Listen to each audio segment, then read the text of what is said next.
It's Mensah Oteh, and I'm very delighted to be with you here again. There are a number of reasons why we sometimes fail to achieve our full potential. Sometimes we fail to become the best that we were born to be. We fail to fulfill our purpose in life. We fail to see and experience the greatness that lies within us. And like a recipe, there are ingredients to make a great dish. Every great dish has a recipe for making the dish, and if you follow the instructions of life, you get the same results. I often say that nature is neutral and nature is blind. Nature doesn't care where you're from, where you were born, whether you're male or female, whether you're rich or you're poor, whether you come from a family of great means or a family of poor means. Nature says, I am neutral. And nature uses the metaphor of a soil to explain how neutral it is. It says, I am neutral, I am good soil. Whatever you put in me, if you put good seed, I will give you back good harvest. If you put bad seed, I will give you a bad harvest. I am good soil. I have to give you back what you give me, but I give it to you in many more folds. So to make a great dish or to make a great meal, it starts with understanding what ingredients you need and how you must put those ingredients in, following a sequence or an order and the cooking instructions. Life works in the same way. But just as it's important to put in the right ingredients, it's also very important to keep out the wrong ingredients. There are two ways of learning. There are two ways of gaining wisdom as well. You can gain wisdom through your mistakes, through pain, through your failures, or you can gain wisdom through successes, through your experiences and other people's experiences. Interestingly, failure teaches you much better than success. Because to fail is nature's way of saying that there is something that you've neglected, something you haven't paid close attention to, and therefore you have to redo it again. You never really fail in life. Nature makes you retake the same exam or the same class until you get it right. And so what I want to share with you is some really profound principles that you have to be careful about to ensure that you're not putting in the wrong ingredients into your success dish or your success meal. If I was trying to bake a cheesecake, and I put in all the right ingredients, and at the end I put in some chili powder, it changes the outcome of the cake. The outcome is dependent on the component parts or the ingredients that are put in. So to guarantee the desired outcome, you have to be careful about what you put in, but also what you keep out. Now, the first principle I want to start with and say the reason why most people fail to become who they were born to be and get to the end of their lives and look back and say, I could have lived a different life, or I could have achieved a lot more, or some people say, I wish I had taken more risks. All of those statements are statements coming from a place of pain, but it doesn't have to be that way with you. To ensure that you fulfill your purpose and fulfill your potential and live the abundant life that you deserve, you've got to start with one thing. Define success for you. You have to define success based on your terms. We are all created differently. That means that our opinions about what makes us successful or what success is will always be subjective. Success, however, can be measured by objective and subjective standards. But you have to define it for yourself. Otherwise, you could be running a race that has been decided by someone who you do not even know. And unfortunately, if you're running a race to someone else's standards, which you're not aware of, or perhaps you are aware of, it won't be a very exciting experience. Until you define and take ownership of the race the terms of the race, you will always keep trying to chase a moving goalpost. You would never walk into a football pitch that had no goals and decide that you're going to play for 90 minutes and you're going to score. Because the only way you can score is if you had a goal. There has to be a goalpost where the ball can roll into. And that's the same thing in life. You have to choose for yourself what that goalpost is and where it should be positioned. So define success for yourself. The failure to choose what success means or represents, in my opinion, is one of the biggest obstacles that keeps people from becoming what they could be. I define success very differently.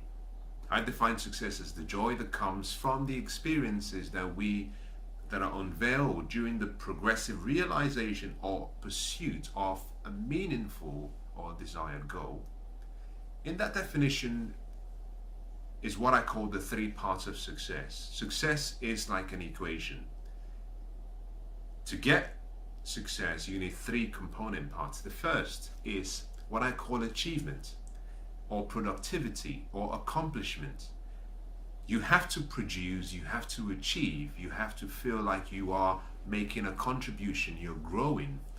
That is in itself is a science. It's based on principles and it's based on laws. What does that mean? It means that success and the science of achievement, the science of productivity, the science of growing is predictable. It can be replicated. It leaves clues. And just like the law of gravity and the law of aerodynamics and the laws of science, if you follow the principles of a law, you're guaranteed an outcome. In the same way, to achieve, to feel that you're contributing, to feel that you're producing, you simply have to discover and find out how things work and simply replicate what other successful people have done to get the same results. Now, let me just say something so you understand. I use the word replicate, not duplicate, because replication is you trying to produce the same level of standards, but not copying completely what someone else has done. You're modeling what someone else has done, but adapting it to get the same results based on your particular needs. Success can be replicated. The second part of the equation is what I call fulfillment or significance. We all have a desire to be significant. We all have a desire to be fulfilled. And we understand fulfillment in different ways. What fulfills me could be different from what fulfills you. The same way that if you had 10 people standing right in front of us and we were asked individually to define what fulfillment is, you'll be surprised that the responses we get from all 10 people will be tailored to each individual person. And the reason is because fulfillment is an art. It's not a science. So what fulfills me may not fulfill you. So you have to choose for yourself your style and your expression of your art form based on who you are. The final part of that equation is lifestyle. You can achieve, you can get as much as you want, you can find fulfillment, but if you do not know how to live well, you will not be successful. Lifestyle is an act. It's what you do. It's the way you live. It's how you interact with people. And it has to be fashioned. It has to be developed and created and designed. It's not something that you automatically get when you're born. We do not operate on instincts alone. We have the power of choice. So you have to choose your lifestyle. And the quality of the lifestyle you choose decides how your achievement and your fulfillment are almost appreciated and celebrated. You have to choose how you live. So that is my definition of success. But that is my definition. You have to define success for yourself. Failure to define success or define what it would look like when achieved is one of the biggest obstacles to living a life of true fulfillment and living a life of your true potentiality. The second reason that people fail to become all they can be, and this is an obstacle, but it's an obstacle not by external circumstances, it's a personal decision. And that is the failure to dream, to use their vision to create the future that they want. Without vision and dreams, the ancient writer says, my people perish. Until you have a dream, the greatness in you cannot be stirred up. Each of us was born to be great. Each of us was born with greatness within us. But that greatness is connected to our potential. But potential means nothing if you do not put it into action. Potential is like energy that sits dormant within you, unused, untapped, unapplied. So energy that is not used means nothing. Potential has to be put to good use. You know the law that says, whatever you do not use, you lose. And that is a true lesson in life. If you put into practice, if you use what has been given to you, like the ancient writer says, to him that has, more will be given to him. And to her that has, more will be given to her. To activate the greatness within you and to reach your potential, you have to dream. The dream is the creation process. It's where you start to use your imagination to create a future that far exceeds what you can see with your natural eyes in the present. To dream, to visualize, to imagine, to create a life in the future which you can use as a source of inspiration, a source of passion to draw you from where you are towards the future. Each of us has a divine gift.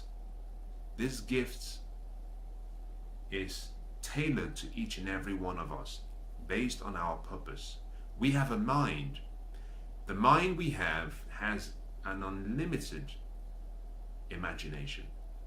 What that means is whatever you can conceive in your mind, whatever you can create in your mind, whatever you believe, you can achieve. Your success is only limited by your belief in your dreams. The size of your life would always equal and will rarely exceed the size of your belief in your dreams. You have to dream. The second reason why people do not achieve success is the failure to dream, and in some cases, the lack of understanding about the importance of a dream. Everyone you can think about, everyone that you may hold in high esteem, everyone that you perhaps look up to and say, I believe in them because they've made a difference in the world, had a dream. Martin Luther King said, I have a dream. And he expressed his dream, and a lot of people joined and said, we believe in that dream and we want to help you make it a reality. Nelson Mandela had a dream. Mother Teresa had a dream. Oprah Winfrey had a dream. J.K. Rowling, she had a dream. What is your dream? What is your dream? There are various ways to dream. And I want to give you two specific ways, very simple ways to start creating that desire within you to dream. Now remember this, that we've all been given the imagination, and Albert Einstein said that imagination is more powerful than knowledge. And the reason for that is because knowledge is limited. It has a finite amount. There is a finite amount of knowledge that you can possess or that exists. But imagination has no limitations. It's the potential of your imagination it has no boundaries. Whatever you can create, you can achieve if you're willing to work hard and if you're willing to pay the price to achieve that dream. So decide today that you will do two things to help you dream. Start to see yourself bigger than you see yourself today. Close your mind, you close your eyes and open up your mind's eye and start to imagine yourself being who you want to be, having what you want to have, and doing whatever you want to do. That's one way of dreaming. Just allow yourself to create. The creativity part of everyone comes naturally. All you need is to give yourself the permission. The second way to dream is to start using pictures in the form of a vision board, where you put pictures of things you admire, people you admire, places you want to go. And the more you look at that vision board, the more your mind starts to grow. You start to develop your mental imagination muscles, where you start to see yourself associating with people on that board. And as you start that process, what happens is that your ability to use your vision starts to increase. Your ability to see through your mind's eye starts to increase. So to change your life, to reach your full potential, you must learn how to dream. You already have the dream machine in you. All you need to do is turn it on. Turn on the dream machine and watch how your life changes before your eyes. The quality of your life will always be in proportion to the quality of your dreams. Dream big, dream small. Whatever you do, just dream. The third reason why people do not have and do not achieve their potential is due to a failure and a lack in desire, a lack in purpose. There is no burning passion within them. You need a burning desire.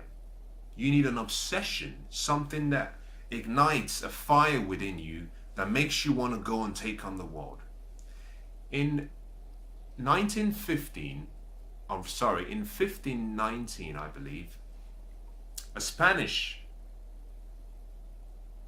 great Spanish explorer and a great Spanish soldier decided that he had this burning desire. He wanted to take over a particular territory. His name was Hernan Cortes. And his burning desire and his purpose and this obsession he had about conquering this island was so big and so strong that he loaded his men into a boat and he sailed from his territory in advance towards the enemy's territory. Upon arrival at the shore, he unloaded all of his men. He was about to go to war. He unloaded all of the men from the boats and he unloaded all of the equipment from the boats. And then he gave an instruction. He said, burn the boats. Burn all of it. And whilst the men stood at the shore and looked back and saw the boats burning, he gave a profound speech. He said, can you see the boats going up in flames?